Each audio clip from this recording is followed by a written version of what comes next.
There was but one man in the only house here, and him I shall always remember as a good specimen of a California ranger. He had been a tailor in Philadelphia, and getting intemperate and in debt, he joined a trapping party and went to the Columbia River and thence down to Monterey, where he spent everything, left his party, and came to the Pueblo de Los Angeles to work at his trade. Here he went dead to leeward among the pulperias, gambling rooms, etc., and came down to San Pedro to be moral by being out of temptation.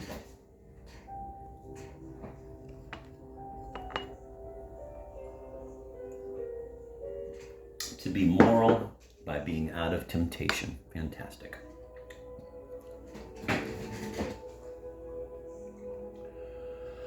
He had been in the house several weeks, working hard at his trade upon orders which he had brought with him, and talked much of his resolution and opened his heart to us about his past life. After we had been here some time, he started off one morning in fine spirits, well dressed, to carry the clothes which he had been making to the Pueblo, and saying he would bring back his money and some fresh orders the next day. The next day came, and a week passed, and nearly a fortnight, when one day, going ashore, we saw a tall man who looked like our friend the tailor getting out of the back of an Indian's cart, which had just come down from the Pueblo. He stood for the house, but we bore up after him. When finding that we were overhauling him, he hove to and spoke us. Such a sight I never saw before, barefooted, with an old pair of trousers tied round his waist by a piece of green hide, a soiled cotton shirt, and a torn Indian hat, cleaned out to the last real, and completely used up. He confessed the whole matter, acknowledged that he was on his back, and now he had a prospect of a fit of the horrors for a week, and of being worse than useless for months. This is a specimen of the life of half of the Americans and English who are adrift over the whole of California. One of the same stamp was Russell, who was master of the hide house at San Diego, while I was there, and afterwards turned away for his misconduct. He spent his own money in nearly all the stores among the half-bloods upon the beach, and being turned away. He spent his own money and nearly all the stores among the half-bloods upon the beach, and being turned away went up to the Presidio, where he lived the life of a desperate loafer until some rascally deed sent him off between 2 days, with men on horseback, dogs, and Indians in full cry after him among the hills. One night he burst into our room at the hide house, breathless, pale as a ghost, covered with mud and torn by thorns and briars, nearly naked, and begged for a crust of bread, saying he had neither eaten nor slept for 3 days. Here was the great Mr. Russell, who a month before was Don Tomas, Capitan de la Playa, Maestro de la Casa, etc., begging food and shelter of Kanakas and sailors. He stayed with us till he gave himself up and was dragged off to the calabozo.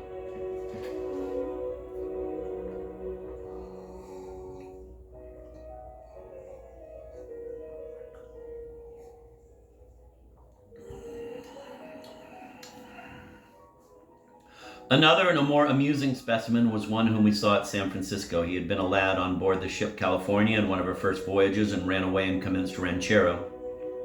Gambling, stealing horses, etc. He worked along up to San Francisco and was living on a rancho near there while we were in port. One morning when we went ashore on the boat, we found him at the landing place, dressed in California style. A wide hat, faded velveteen trousers, and a blanket cloak thrown over his shoulders, and wishing to go off in the boat, saying he was going to pasear with our captain a little. We had many doubts of the reception he would meet with, but he seemed to think himself company for anyone. We took him aboard, landed him at the gangway, and went about our work, keeping an eye upon the quarterdeck where the captain was walking. The lad went up to him with the most complete assurance, and raising his hat, wished him a good afternoon. Captain T turned round, looked at him from head to foot, and saying coolly, "Hello, who the hell are you?" kept on his walk. This was a rebuff not to be mistaken, and the joke passed about among the crew by winks and signs at different parts of the ship.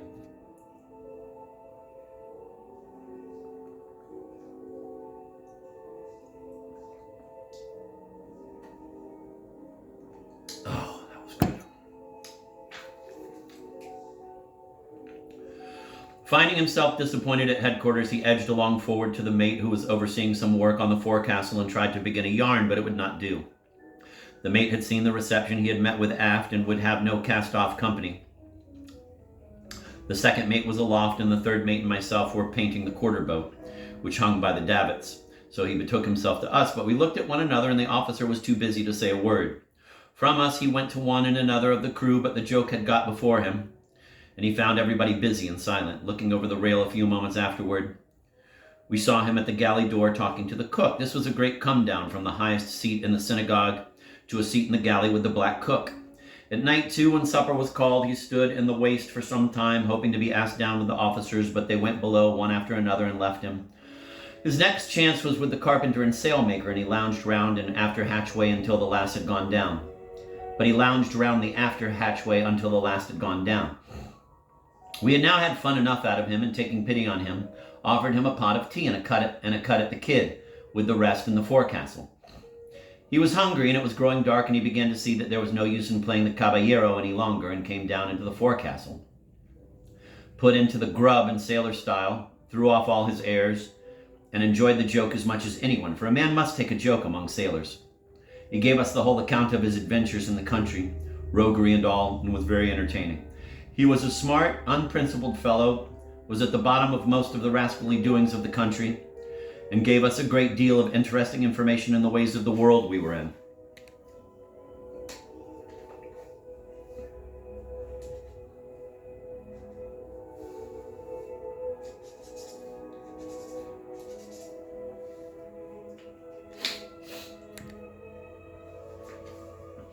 Saturday, February 13th. We're called up at midnight to slip for a violent northeaster, for this rascally hole of San Pedro is unsafe in every wind but a southwester, which is seldom known to blow more than once in a half-century. We went off with a flowing sheet and hove to under the lee of Catalina Island, where we lay 3 days and then returned to our anchorage.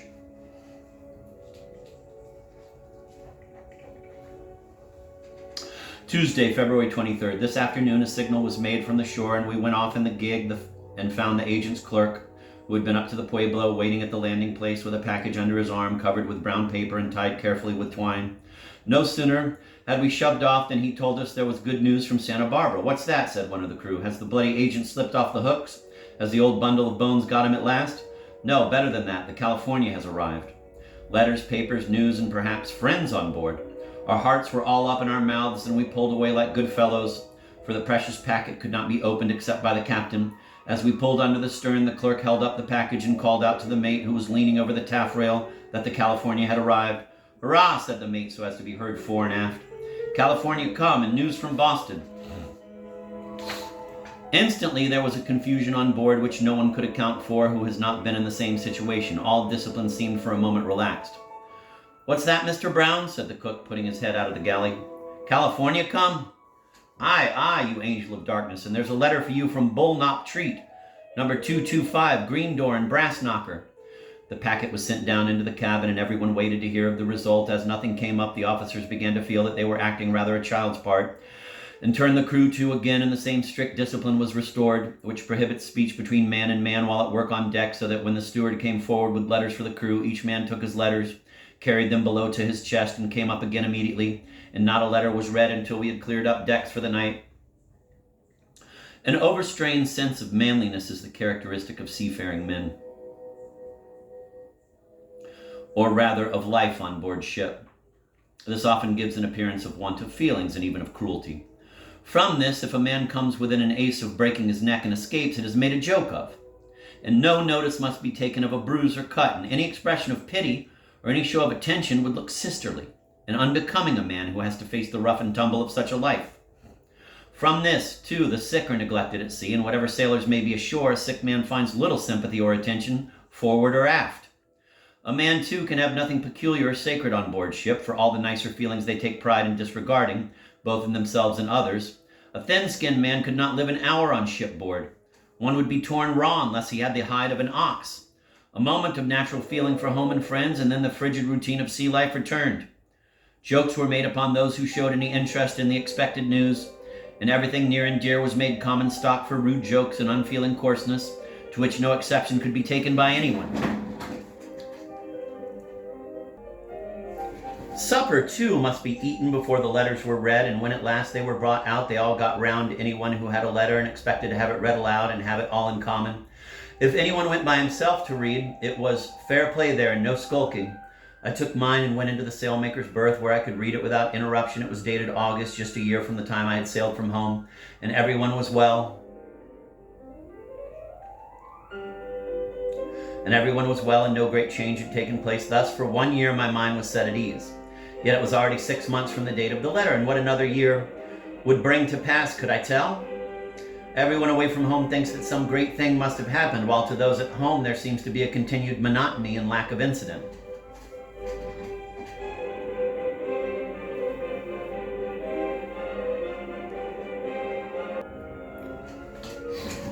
As much as my feelings were taken up by my own intelligence from home, I could not but be amused by a scene in the steerage. The carpenter had been married just before leaving Boston, and during the voyage had talked much about his wife and had to bear and forbear as every man known to be married must aboard ship.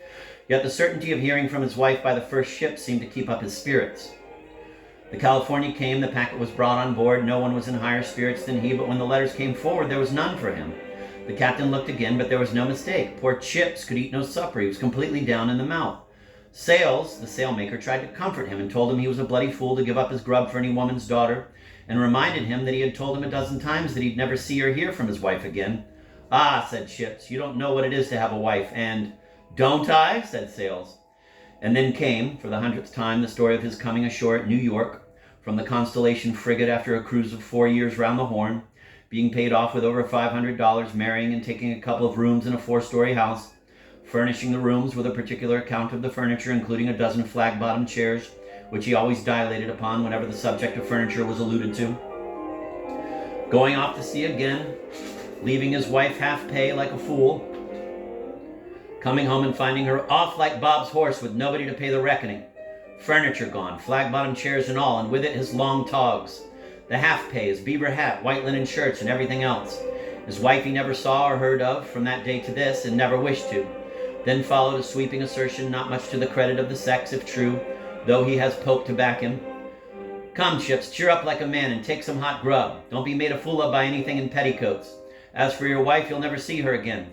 She was up key-legging off before you were outside of Cape Cod. You hove your money away like a fool, but every man must learn once, just as I did, so you'd better square the yards with her and make the best of it. This was the best consolation Sales had to offer, but it did not seem to be just the thing the carpenter wanted, for during several days he was very much dejected, and bore with difficulty the jokes of the sailors, and with still more difficulty their attempts at advice and consolation, of most of which the sailmaker's was a good specimen.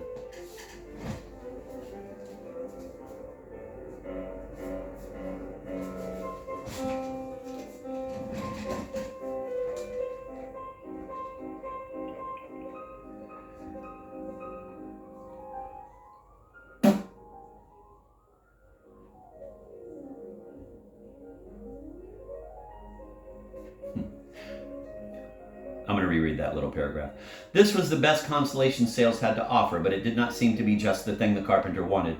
For during several days he was very much dejected, and bore with difficulty the jokes of the sailors, and with still more difficulty their attempts at advice and consolation, of most of which the sailmaker's was a good specimen. Thursday, February 25th.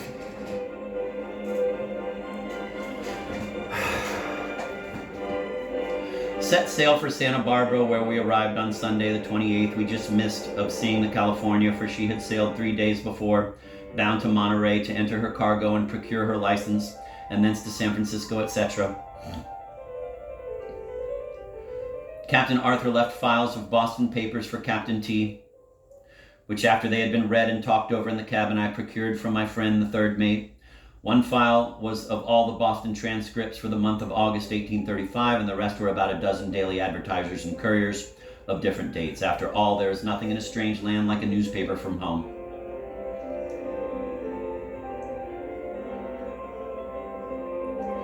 Even a letter in many respects is nothing in comparison with it. It carries you back to the spot better than anything else. It is almost equal to clairvoyance. The names of the streets with the things advertised are almost as good as seeing the signs. And while reading "Boy Lost," one can almost hear the bell and well-known voice of old Wilson crying the boy as strayed, stolen, or mislaid.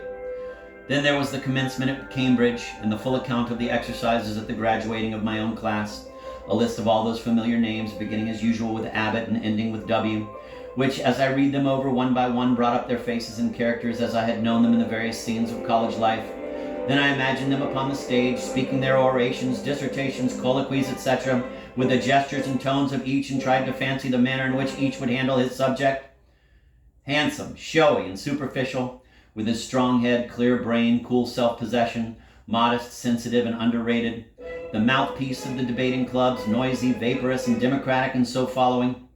Then I could see them receiving their ABs from the dignified, feudal-looking president with his auctoritate mihi commissa, and walking off the stage with their diplomas in their hands, while upon the very same day their classmate was walking up and down California Beach with a hide upon his head.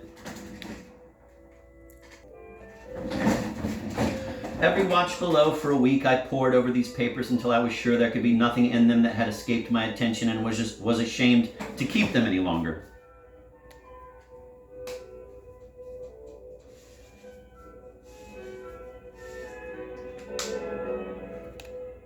Saturday, March 5th. This was an important day in our almanac, for it was on this day that we were first assured that our voyage was really drawing to a close. The captain gave orders to have the ship ready for getting underway and observed that there was a good breeze to take us down to San Pedro.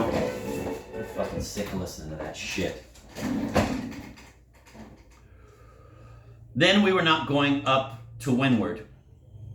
Thus much was certain and was soon known fore and aft, and when we went in the gig to take him off, he shook hands with the people on the beach and said that he never expected to see Santa Barbara again. This settled the matter and sent a thrill of pleasure through the heart of everyone in the boat. We pulled off with a will, saying to ourselves, I can speak for myself at least, goodbye, Santa Barbara.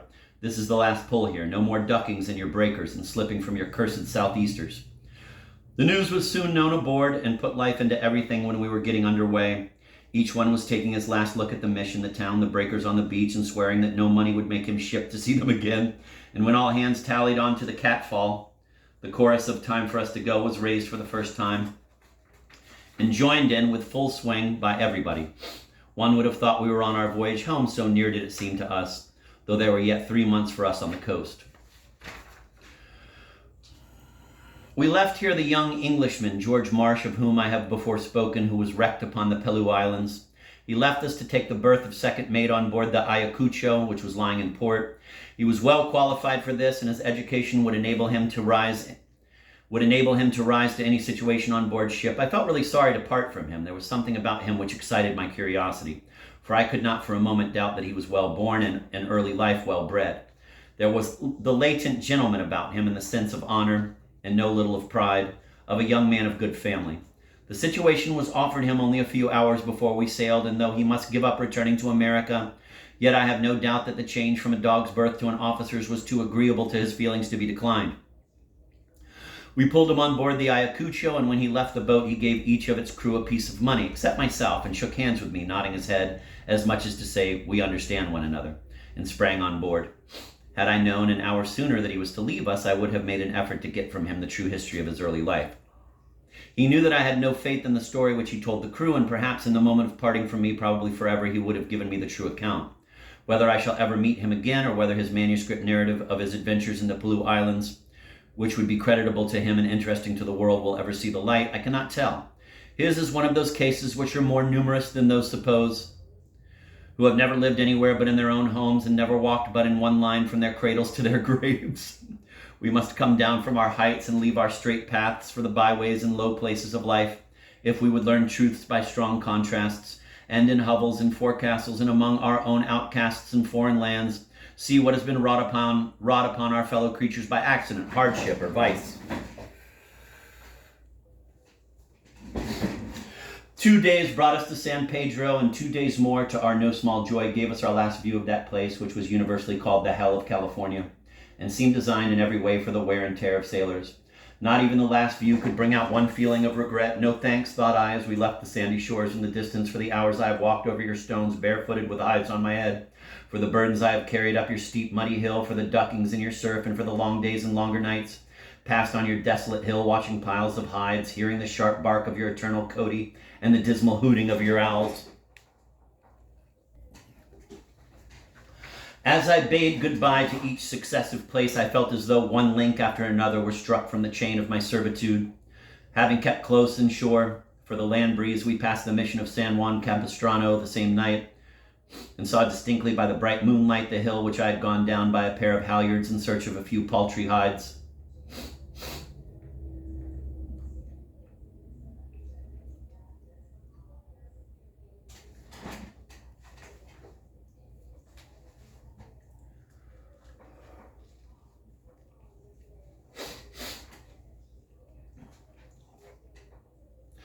For San a hake olim, thought I, and took my last look at that place too. And on the next morning, we were under the high point of San Diego. The flood tide took us swiftly in, and we came to opposite our hide house and prepared to get everything in trim for a long stay. This was our last port. Here we were to discharge everything from the ship, clean her out, smoke her, take in our hides, wood, water, etc., and set sail for Boston. While all this was doing, we were to lie still in one place, and the port was a safe one, and there was no fear of southeasters. Accordingly, having picked out a good berth in the stream with a good smooth beach opposite for a landing place and within 2 cables' length of our hide house, we moored ship, unbent all the sails, sent down the top gallant yards and all the studding sail booms, and housed the top gallant masts. The boats were then hove out, and all the sails, spare spars, the stores, the rigging not rove, and in fact everything which was not in daily use sent ashore and stowed away in the house. Then went all our hides and horns, and we left hardly anything in the ship but her ballast.